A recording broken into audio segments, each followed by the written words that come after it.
All right, what's going on? Fred with Spiritus Systems, and now we're going to talk about tubular nylon. It's been a long time coming, and it's been taking way too long to get it out. But a lot of use cases for tubular nylon. So if we did this, it'd probably be 20 different videos. But we're going to focus more on casualty type stuff, litters, hasty hoists, whatever you want to call it. This system should never replace litters or any kind of hoist capability. It should only enhance it. So you can see size comparisons here. This is a Skedco. This is one of the smaller ones, and even then it's still comparatively huge to what we would carry on tubular nylon. But like I said before, this should never be replaced. There still would be an individual amongst the unit that would carry that. It's easier to drag a casualty. It's better to hoist something, whether it's up a cliff or a helicopter or whatever. But having said that, you know, if things go completely wrong, you have multiple casualties that are non-ambulatory, it's good to have other systems that can make hasty litters or whatever else you need. Or if you need to move a casualty off a roof and your litter's at the base of the building, you can't get to it, whatever it may be, you have options spread amongst your element. And these things, the tubular itself is not very heavy, so you can carry a lot of them. Typically on my 6-man team, we have at least 2 guys that would have them. Me being one as a team leader, so I had it like on this carrier or on the panel here, I have it on my back. So if a guy needs it, he can just run over and grab the thing, rip it off, and use it for whatever he needs. So we have our casualty here, Mr. Herman, and we got the big one, unfortunately. But he has his plate carrier on, and there's always questions as to why Spiritus won't ever put drag handles on here. There's many reasons, but a good one is that typically the handles that you see that are attached to carriers are either really small or hard to get to. And if I'm in a crucial position, I'm not going to sit here and reach behind his neck and search for one. The big areas that I would grab are just these straps here, the shoulder straps. They're right there, I can get them, and it's easy to move. Now, for guys who have actually drug individuals before, they realize that the closer that you are to the patient, which means you're going to be about, 2.5, 3 feet away, the harder it is to drag them. So that's why Spiritus Systems came out with the actual drag handle that can detach and create a line and make it easier for you to drag that individual. Now, if those aren't things that you have, this is where tubular nylon can come in handy. So like I talked about before, this was a typical location that guys would carry it. You can also carry it in cargo pocket, whatever it is. But this way, it's noticeable, guys can see it, and if someone needs it, they can just run over and grab it and come back to whatever they're doing without hindering whatever this guy is doing. We have one of our flag holders on here. You can use that. You can use just rubber bands, whatever it is. Whatever's easiest for you to kind of rip this thing out, which I got it stowed in there pretty well.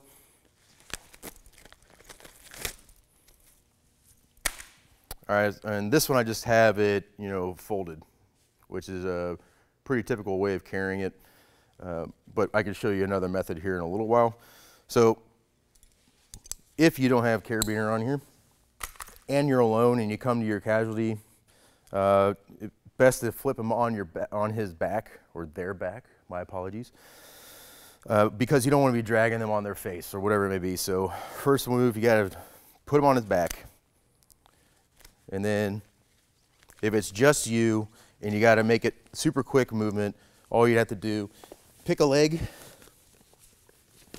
and move the strap underneath. And pick whatever side it is you're looking for. Then you'll take mid portion of that line and cross over to the side and underneath his arm. And now I have this handle here. If you really need to get it even, you can, but now I just created a really hasty handle. I just pick them up and drag them. That's a bit of a slower way of doing it. If you want to get quicker, you'd have to pick the individual up and then just do the same movement with that guy. So that's a really, really quick way just to get the patient out of the immediate area, whatever it may be.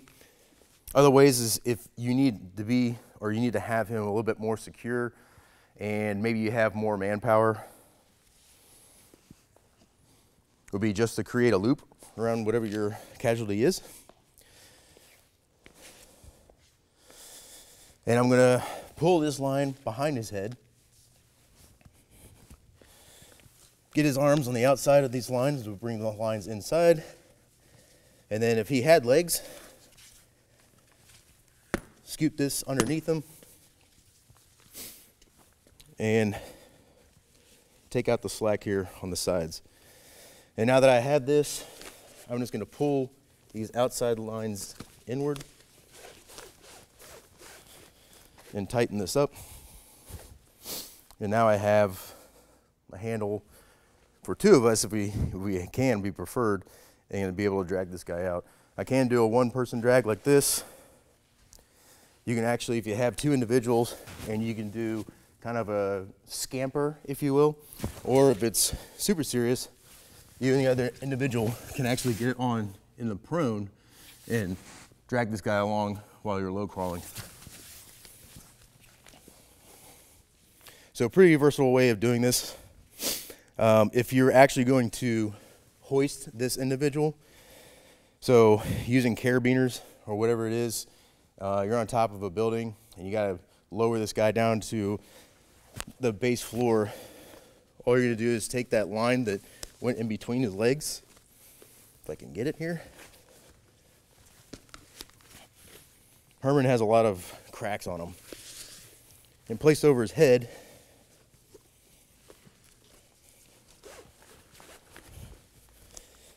and now you have that head support. And I just have to clean up my lines, but now you have the head support. Carry your, or put your carabiner on this end.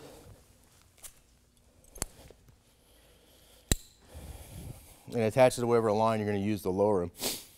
You can also use this in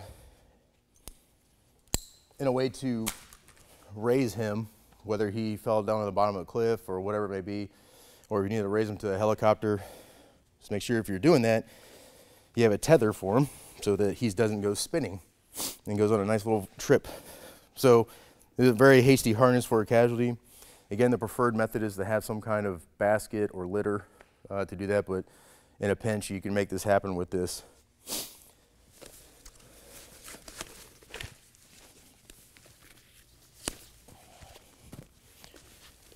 Give me a second, I'll unfuck myself here. It's got so many cracks.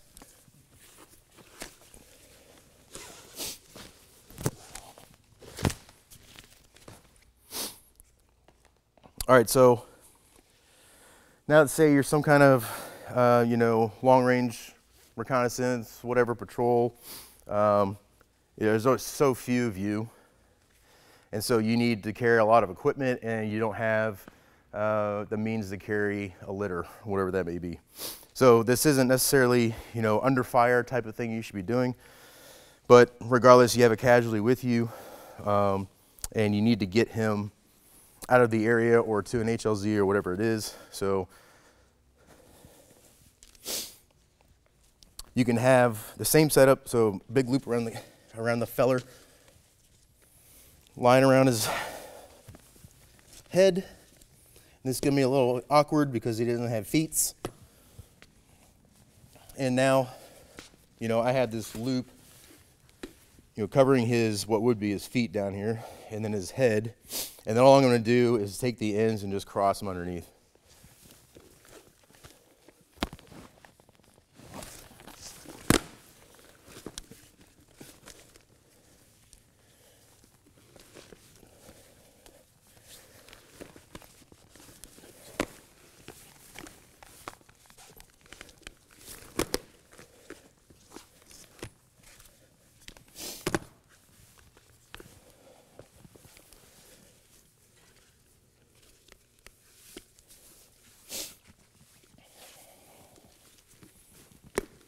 All right. So hopefully you can see. You'll have two handles on the front, two handles in the middle, and then you have 2 on the end. So if you have 6 individuals, you can carry this guy out. If you don't have 6 guys, or you just really don't want to waste that much manpower on carrying another human, you can just take these center handles and carabiner these suckers in. And so now you can use 4 individuals to carry 1 casualty.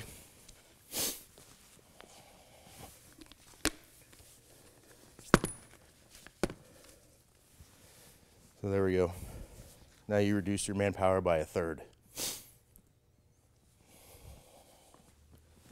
So that's pretty much the basis on what you can do with hasty litters or hasty hoist systems, whatever it is. I already showed you the initial way we had this set up, which is just basically S-folds somewhat for your tubular. Another way we set this up, we use a daisy chain method, and you have a carabiner attached to it. So what I can do, well, so why you would do this is because maybe you're in a really confined space, maybe you're on the side of a mountain, super windy, maybe you're underneath some rotor wash, who knows.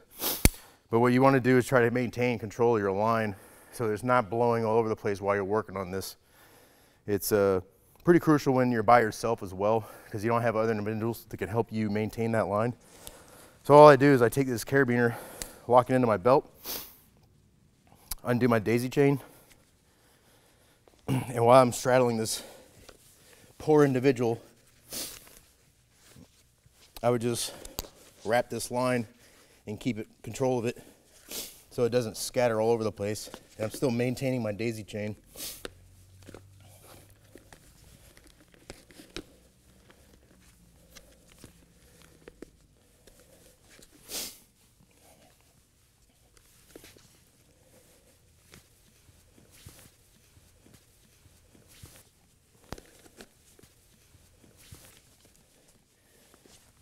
Get my carabiner over here.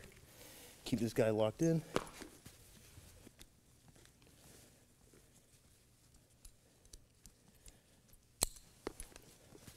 Still got control of my line here.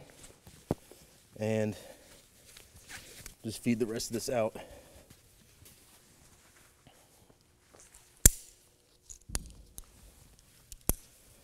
And I'll go ahead and do a hoist method here.